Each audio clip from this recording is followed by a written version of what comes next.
नमस्कार प्यारे बच्चों, आप सभी का हिंदी की कक्षा में स्वागत है। आज हम आपकी हिंदी की पाठ्य पुस्तक स्पर्श के काव्य भाग की कविता एक फूल की चाह पढ़ेंगे। कविता पढ़ने से पूर्व हम कविता के कवि के बारे में जानेंगे। ये कविता सिया रामशरण गुप्त जी द्वारा लिखी गई है। सिया रामशरण गुप्त जी का जन्म सन 1895 में हुआ था। ये राष्ट्रकवि मैथिली शरण के भाई थे और इन्होंने बहुत सी कविताएं लिखी हैं। मैथिली शरण गुप्त जी ने भी बहुत सी कविताएं लिखी हैं और इनके पिताजी जो थे वो भी कविताएं रचा करते थे। तो इसलिए इनके परिवार में एक काव्य रूपी माहौल जो था वो बन गया था और यहीं से ये कवि बन गए। इन्होंने बहुत सी रचनाएं लिखी, जैसे मौर्य विजय, आर्द्रा, पाथेय, मृण्मयी, उन्मुक्त आदि। और इन्होंने समाज में फैली हुई जितनी भी सामाजिक कुरीतियां हैं, जितनी भी समाज में समस्याएं हैं हमारी, चाहे राजनीति के क्षेत्र में, चाहे किसी भी क्षेत्र को लेकर के, उस सभी के बारे में इन्होंने वर्णन अपनी कविताओं में किया है। ये जो इनकी कविता है एक फूल की चाह, ये कविता कथात्मक शैली में लिखी गई है। कथात्मक शैली वह होती है जिसमें कवि अपनी कविता को कथा के रूप में कहता है, एक कहानी के रूप में कहता है। तो एक फूल की चाह कविता समाज में व्याप्त, मतलब समाज में फैली हुई बुराइयों को जनमानस तक लाने के लिए अपनी कविता को उन्होंने स्थान दिया है। एक फूल चाह कविता में कवि ने समाज में फैली हुई छुआछूत की जो समस्या है उसको उन्होंने उजागर किया है कि किस तरह से समाज में एक नीच व्यक्ति के साथ किस तरह का व्यवहार किया जाता है और किस तरह से उन लोगों को बहुत सी मुश्किलों का सामना करना पड़ता है। ये कविता जो है एक मरणासन अछूत कन्या के बारे में है, जो बीमारी की अवस्था में, मरणासन मतलब मरने की कगार पर अपने आसन पर विराजमान है और वह अपने पिता से एक इच्छा करती है, एक इच्छा प्रकट करती है छोटी सी, कि उसको देवी के मंदिर से, माता के मंदिर से उसे एक फूल के रूप में उसको प्रसाद चाहिए। और उसके पिता उसकी ये इच्छा पूरी नहीं कर पाते क्योंकि वे नीच होते हैं। वे मंदिर में पहुंच भी जाते हैं लेकिन समाज उन्हें वो इच्छा पूरी करने की अनुमति नहीं देता। तो हम इस कविता में यही पढ़ेंगे कि किस तरह से उनकी पुत्री की मृत्यु हो जाती है और किस तरह से वो जो अछूत पिता होता है वह बुरी तरह से, लाचार पिता जो है वो बुरी तरह से लोगों की यातनाओं का मार्मिक अंश बन जाता है। तो चलिए हम कविता शुरू करते हैं। एक फूल की चाह। उद्वेलित कर अश्रु राशियां, हृदय चिताएं धधकाकर, महामारी प्रचंड हो फैल रही थी इधर उधर। क्षीण कंठ मृत वत्साओं का करुण रुदन दुर्दांत नितांत, भरे हुए था निज कृष्णव में हाहाकार अपार अशांत। अब इस पहले काव्यांश में कवि कह रहे हैं कि चारों ओर महामारी फैल चुकी थी। जिस तरह से आप देख रहे हैं अभी भी, जैसे हमारे समाज में, हमारे देश में, पूरे विश्व भर में कोरोना महामारी फैली हुई है, ठीक उसी प्रकार से उस समय भी कोई ऐसी ही महामारी फैल चुकी थी जिसकी चपेट में जितने भी बच्चे आते गए, जितने भी मासूम छोटे नन्हे बच्चे आते गए, वे मृत्यु को प्राप्त होते गए। और जिन माताओं ने अपने बच्चों को इस महामारी के कारण खोया था, उनके आंसू रुक नहीं रहे थे। वो अपने बच्चों के वियोग में बहुत रो रही थी, बहुत ही ज़्यादा करुणामय हो गई थी और इसके साथ साथ उनके आंसू जो हैं वो रुक नहीं रहे थे। और रोते रोते उनकी आवाज़ जो है वो भी बहुत कम हो गई थी, बहुत क्षीण हो गई थी, बहुत कमज़ोर पड़ चुकी थी। और इसके कारण उनकी करुणा भरे स्वर जो हैं उसमें भी एक अपार अशांति जो है वो सुनाई पड़ रही थी। तो यहाँ पर मृत वत्साओं हो गया जिन माओं के बच्चे मृत्यु को प्राप्त हो चुके थे, शीनकंठ हो गया दबी हुई आवाज, और इसके साथ साथ प्रचंड हो गया कि बहुत भारी महामारी जो है वो फैल चुकी थी। इसके पश्चात बहुत रोकता था सुखिया को, ना जा खेलने को बाहर, नहीं खेलना रुकता उसका, नहीं ठहरती वह पल भर। मेरा हृदय कांप उठता था, बाहर गई निहार उसे, यही मानता था कि बचा लूं किसी भांति इस बार उसे। अब गांव में महामारी फैल चुकी है। अब सुखिया, इस कविता में जो एक वो छोटी बच्ची है उसका नाम सुखिया है। अब वो बच्ची के जो पिता हैं वो यही चाहते हैं कि उसकी बच्ची बाहर बच्चों के साथ खेलने के लिए ना जाए, घर से बाहर ना जाए, क्योंकि उसके पिता को मन ही मन में ये भय था कि अगर ये बाहर खेलने के लिए जाएगी तो ये महामारी की चपेट में आ जाएगी, और वह पूरी तरह से अपनी बच्ची को इस महामारी की चपेट से बचाना चाहते थे। लेकिन फिर भी बच्चे तो बच्चे ही होते हैं और वह अपनी नन्ही शरारतों से कभी बाज नहीं आते। भीतर जो डर रहा छिपाए, हाय वही बाहर आया। एक दिवस सुखिया के तनु को ताप तृप्त मैंने पाया। ज्वर में विहगल हो बोली वह, क्या जानूं किस डर से डर, मुझको देवी के प्रसाद का एक फूल ही दो लाकर। अब जो सुखिया के पिता के मन में एक भय, एक डर जो छिपा रखा था, वो डर, वो भय एक दिन बाहर आ ही गया और सुखिया महामारी की चपेट में आ गई। और जैसे ही सुखिया महामारी की चपेट में आती है, तनु, तनु माने उसका शरीर, उसका शरीर पूरी तरह से ताप तृप्त, पूरी तरह से गर्म हो गया, पूरा तप गया वो बुखार के साथ, और ज्वर में विहगल हो बोली वह, और ज्वर हो गया, बुखार, बुखार से पीड़ित होकर के सुखिया ने बोला कि मुझे बहुत भय लग रहा है। और उसने अपने पिताजी के सामने एक ही इच्छा प्रकट की। उसने कहा कि मैं चाहती हूँ कि आप मुझे देवी के मंदिर से प्रसाद रूपी एक फूल ला करके दो। बहुत छोटी सी इच्छा जो है वो बच्ची अपने पिताजी से प्रकट करती है। क्रमशः कंठ क्षीण हो आया, कंठ हो गया गला, शिथिल हुए अवयव सारे, बैठा था नव नव उपाय की चिंता में मैं मन मारे। जान सका ना प्रभात सजग से, हुई अलस कब दोपहरी, स्वर्ण घनों में कब रवि डूबा, कब आई संध्या गहरी। अब बहुत खूब यहाँ पर कवि ने इसका वर्णन किया है। और कवि कहते हैं कि तेज बुखार के कारण सुखिया का गला सूख गया था। उसमें कुछ बोलने की शक्ति नहीं बची थी, छोटी सी बच्ची थी और महामारी की चपेट में आकर के बहुत बीमार पड़ गई थी। उसके शरीर जो है, उसका काया जो है वो पूरी तरह से शिथिल, कमजोर पड़ चुकी थी। और वहीं दूसरी ओर सुखिया के पिता मन ही मन में ये उपाय कर रहे थे, बहुत से उपाय सोच रहे थे कि किस तरह से अपनी बेटी की वह ये छोटी सी इच्छा पूरी करे। इसी वजह से वह गहरी चिंता में मन मारकर बैठे रहे और हर हर वक्त उनके मन में यही बेचैनी कि वो अपनी बेटी की इच्छा किस तरह से पूरी करेंगे। और इसी चिंता में डूबे डूबे कब सुबह से दोपहर हो गई और कब दोपहर भी खत्म होके एक निराशजनक शाम जो है वो आ गई, इसका भी उन्हें पता ना चला। यहाँ पे कुछ शब्द हैं, क्षीण हो गया, कमजोर, शिथिल भी कमजोर, उसके बाद प्रभात सुबह, स्वर्ण घनो हो गया, सोने जैसे सोने रूपी बादल, और उसके साथ रवि सूर्य, संध्या हो गई शाम। तो अब चिंता में डूबे डूबे सुबह से ना जाने कैसे शाम हो गई, सुखिया के पिता को इसका भी आभास नहीं हुआ। सभी ओर दिखलाई दी बस अंधकार की ही छाया, छोटी सी बच्ची को ग्रसने कितना बड़ा तिमिर आया। तिमिर का यहाँ पर अर्थ है अंधेरा। ऊपर विस्तृत महाकाश में, विस्तृत हो गया पूरा बहुत बड़ा आकाश, जलते से अंगारों से झुलसी सी जाती थी आंखें जगमग जगते तारों से। अब इसमें कवि कह रहे हैं कि निराशजनक माहौल था, संध्या से रात्रि भी हो गई, और फिर वो कहते हैं कि ना जाने कहाँ से ऐसी अंधकार की छाया, ऐसी महामारी रूपी छाया जो है वो मेरी बेटी को डसने के लिए आ गई। और सुखिया के पिता को मन ही मन ऐसा लग रहा था कि मेरी छोटी सी बच्ची को एक अंधकार के रूप में एक दैत्य जो है वो अपनी ओर खींचा चला जा रहा है, अपनी ओर लिए जा रहा है। और वह इस बात से बहुत परेशान हो चुके थे और वे अपनी बेटी को बचाने के लिए कुछ भी कर नहीं पा रहे थे। और आकाश में रात के समय, रात्रि के समय आकाश में जलते हुए तारे भी, जगमगाते हुए तारे सुखिया के पिता को एक जलते हुए अंगारों की भांति लग रहे थे। उसके पश्चात, देख रहा था जो सुस्थिर हो, नहीं बैठती थी क्षण भर, हाय वही चुपचाप पड़ी थी अटल शांति सी धारण कर।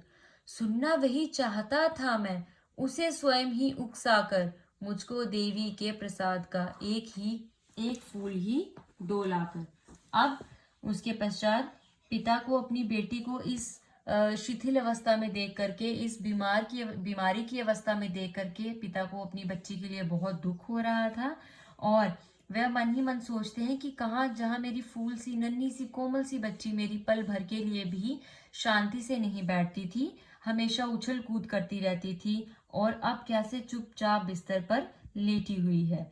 और ऐसा प्रतीत हो रहा था जैसे पूरा घर जो है वो सुनसान हो गया है, पूरे घर में किसी भी तरह की कोई ऊर्जा, कोई शक्ति जो है वो बाकी नहीं बची है। और उसके पिता उसको बार बार उकसा कर, उसे बार बार बुलाने की चेष्टा करते, उसको बार बार बुलाने की कोशिश करते कि उसकी बेटी उनसे कुछ कहे। लेकिन सुखिया जो है वो अपने पिता से केवल यही बात कहती कि मुझे देवी के मंदिर से एक प्रसाद रूपी फूल चाहिए।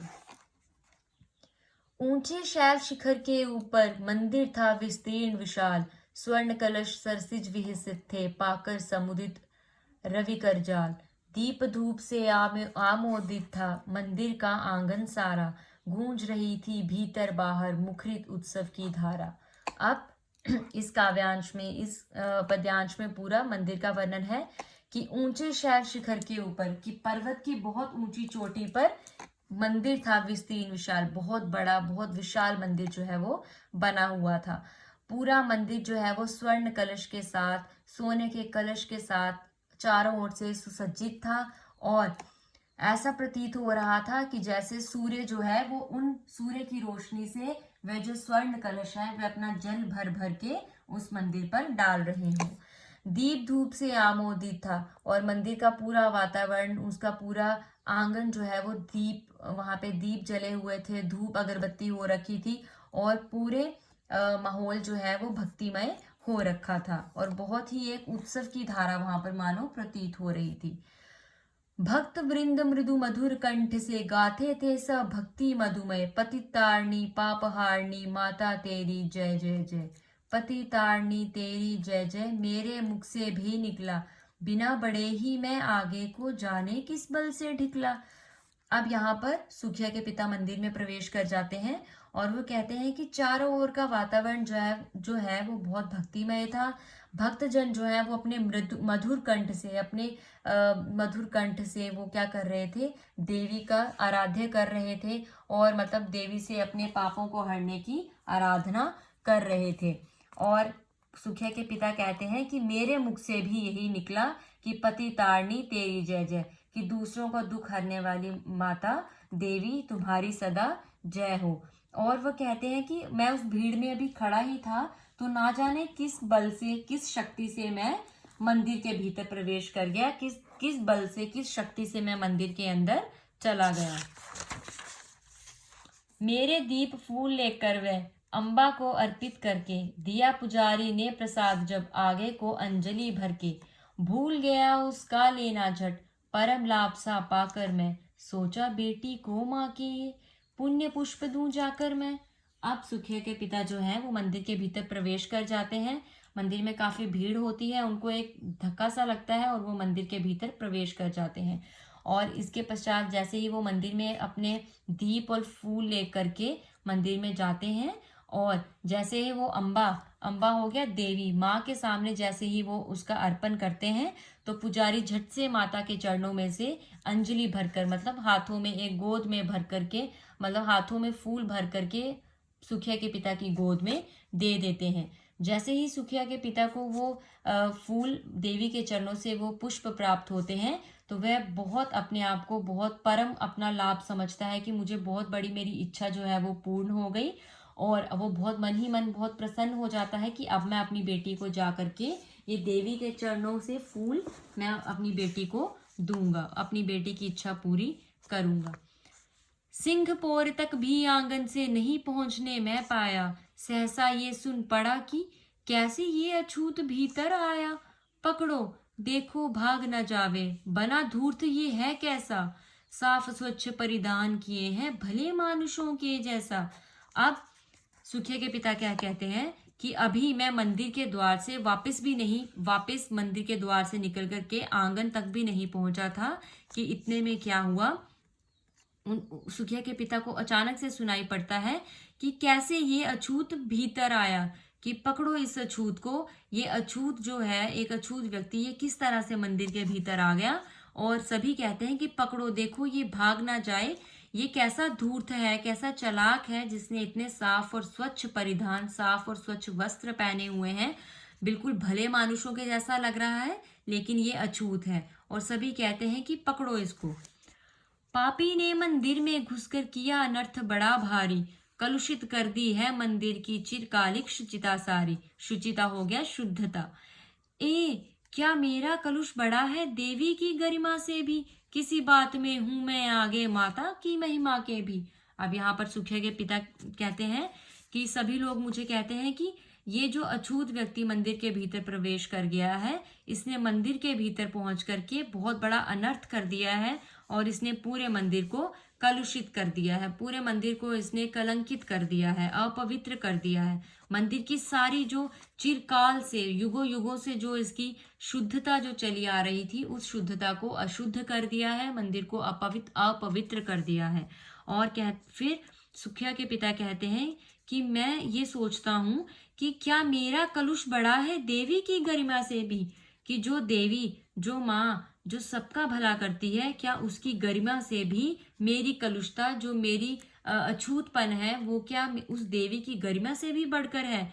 तो वह कहते हैं कि क्या माता की महिमा से भी मैं ज्यादा बड़ा हूँ, कि मेरा जो अछूतपन है वो माँ की गरिमा से भी बहुत ज्यादा, बहुत बड़ा है, कि लोग मुझे अछूत समझ रहे हैं।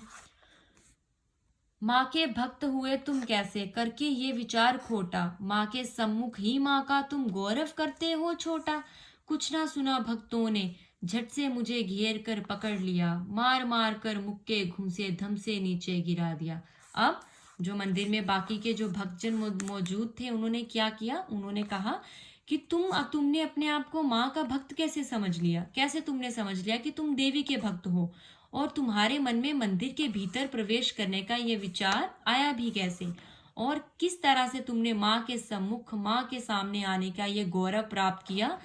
और इतना कहते ही भक्तों ने सुखिया के पिता को मारना शुरू कर दिया। उन्होंने उसको बहुत मुक्के घूंसे, जैसे भी उन्होंने उसको मारना था, बहुत बुरी तरह से उसकी पिटाई की, और वो मार खा करके बिल्कुल धम से धड़ाम से नीचे जमीन पर गिर गया। मेरे हाथों से प्रसाद भी बिखर गया हा, सबका सब, हाय भागी बेटी तुझ तक कैसे पहुंच सके ये अब। न्यायालय ले गए मुझे वे, 7 दिवस का दंड विधान, मुझको हुआ हुआ था मुझसे देवी का महान अपमान। अब सुखिया के पिता कहते हैं कि जैसे ही वे जमीन पर धड़ाम से गिरते हैं, और उनके हाथों में जो देवी के मंदिर का जो प्रसाद लिया था उन्होंने सुखिया के लिए, वह पूरा बिखर जाता है। और फिर वो कहते हैं, हाय अभागी बेटी तुझ तक कैसे पहुंच सकेगी अब। फिर वो मन ही मन में सोचते हैं, बहुत दुखी होते हैं कि हे बेटी, अब तुम्हारे तक ये देवी का प्रसाद रूपी फूल कैसे पहुंचेगा। तो फिर सुखिया के पिता को इस गलती के लिए वो लोग उनको न्यायालय ले जाते हैं। न्यायालय ले जाकर के उनके लिए दंड की योजना करते हैं। तो सुखिया के पिता को 7 दिन का दंड दे दिया जाता है कारावास में। उनको 7 दिन के लिए कारावास में डाल दिया जाता है। और फिर वो मन ही मन बहुत उदास होता है और बहुत परेशान होता है कि मैंने ये देवी का किस तरह से अपमान कर दिया कि लोगों ने मुझे 7 दिन के लिए कारावास में डाल दिया। मैंने स्वीकृत किया दंड, वह शीश झुकाकर चुप ही रह, उस असीम अभियोग दोष का क्या उत्तर देता क्या कह। 7 रोज ही रहा जेल में, या कि वहां सदियां बीती, अविश्रांत बरसा करके भी आंखें तनिक नहीं रीती। अब वह कहते हैं कि जो मुझे दंड दिया गया मैंने उसको स्वीकार किया, 7 दिन का कारावास का दंड मैंने स्वीकार किया, शीश झुकाकर मैंने उसको चुपचाप करके सहन कर लिया। उस असीम अभियोग दोष का क्या उत्तर देता कहकर। और कहते हैं कि मैं उन लोगों को क्या समझाता कि मैं भी एक मनुष्य हूँ, मैं भी एक इंसान हूँ, एक बीमार बेटी का मैं लाचार पिता हूँ जो अपनी बेटी की इच्छा पूर्ण करना चाहता है। और फिर सुखिया के पिता कहते हैं कि वो 7 रोज जो मैंने जेल में काटे, जो 7 रोज मैंने कारावास में काटे, वह मुझे ऐसा प्रतीत हो रहा था कि जैसे मैंने सदियां जो हैं वो कारावास में बिता डाली हैं। और वो कहते हैं कि मेरी आंखें बिना विश्राम किए, मेरी आंखों से निरंतर अश्रु जो है वो बहते रहे और मैं बहुत ही ज्यादा दुखी हो गया। दंड भोग कर जब मैं छूटा, पैर न उठते थे घर को, पीछे ठेल रहा था कोई, भय जर्जर तनु पंजर को। पहले किसी लेने मुझको, नहीं दौड़कर आई वह, उलझी हुई खेल में ही हा, अब की दी न दिखाई वह। सुखिया के पिता कहते हैं कि जैसे ही मेरे 7 दिन का कारावास जो पूर्ण होता है, मेरा दंड कारावास का, और 7 दिन की जेल भोग करके जब मैं अपने घर की ओर बढ़ रहा था, तो सुखिया के पिता के पैर उसके घर की ओर नहीं उठ रहे थे। और उनको ऐसा प्रतीत हो रहा था, सुखिया के पिता को, कि जैसे कोई उनके शरीर को जबरदस्ती आगे की ओर ढकेल रहा है और उनका शरीर पूरा जर्जर हो चुका है, पूरा टूट चुका है उनका बदन, और वह चलने में बहुत असमर्थ हैं। और फिर वो देखते हैं कि जिस प्रकार पहले उनकी बेटी गली में उनको खेलती कूदती हुई, उछलती कूदती दिखाई देती थी और वह अपने पिता को लेने के लिए दौड़कर आगे आ जाया करती थी। अक्सर छोटे बच्चे अपने माता पिता को आगे लेने के लिए आ जाते हैं ना, खुशी से। तो उस तरह से सुखिया के पिता को अपनी बेटी नहीं दिखाई देती। और फिर वो कहते हैं कि इस बार मैं अपनी बेटी को खो चुका था। उसे देखने मरघट को ही गया दौड़ता हुआ वहां। मरघट हो गया शमशान घाट, जहां पर चिताएं जलाई जाती हैं। मेरे परिचित बंधु प्रथम ही फूंक चुके थे उसे, जहां बुझी पड़ी थी चिता वहां पर, छाती दधक उठी मेरी। हाय फूल सी कोमल बच्ची हुई, राख की ही थी ढेरी। अब यहाँ पर सुखिया के पिता कहते हैं कि फिर मैं अपनी बेटी को सीधा देखने के लिए कहाँ पहुंचा, मरघट शमशान घाट पहुंचा। और कहता है जैसे ही मैं वहां पर पहुंचता हूँ, तो मेरे जितने भी परिचित बंधु थे, जो उनके रिश्तेदार थे, वे उनकी बेटी की अंतिम चिता को जला चुके थे, उसको फूंक चुके थे। और उसकी बेटी जो है उस वहां पर एक राख की ढेरी के रूप में पड़ी थी। चिता उसकी जल चुकी थी और उसकी बेटी जो है, वो नन्ही कोमल फूल सी बच्ची जो है, वो राख की ढेरी में वहां पर उसके पिता को वहां पर प्राप्त होती है। अंतिम बार गोद में बेटी तुझको ले ना सका मैं, हाँ एक फूल माँ का प्रसाद भी तुझको दे ना सका मैं, हाँ। फिर अंत में उसके पिता बहुत ही दुखी होते हैं और बहुत रोते हैं और यही कहते हैं कि हे पुत्री, एक अंतिम बार भी मैं तुम्हें अपनी गोद में नहीं ले सका, और तुम्हारी जो एक छोटी सी तुम्हारी जो इच्छा थी, मैं उसको भी पूर्ण नहीं कर सका। मैं तुम्हें देवी के मंदिर से प्रसाद रूपी फूल लाकर नहीं दे सका। और वह अपने आप को बहुत अभागा महसूस करते हैं। तो इस तरह से ये आपकी पूरी कविता थी, एक फूल की चाह, जिसमें बेटी एक छोटी सी अपनी इच्छा अपने पिता के समक्ष रखती है। लेकिन ये जो हमारा क्रूर समाज है, जहाँ पर जात पात को लेकर के बहुत मतभेद होता है, ऊंच नीच को लेकर के बहुत भेदभाव किया जाता है, अगर ऐसा भेदभाव ना होता तो शायद इस कविता का अंत सुखदायी होता और इसका अंत कुछ और होता। धन्यवाद।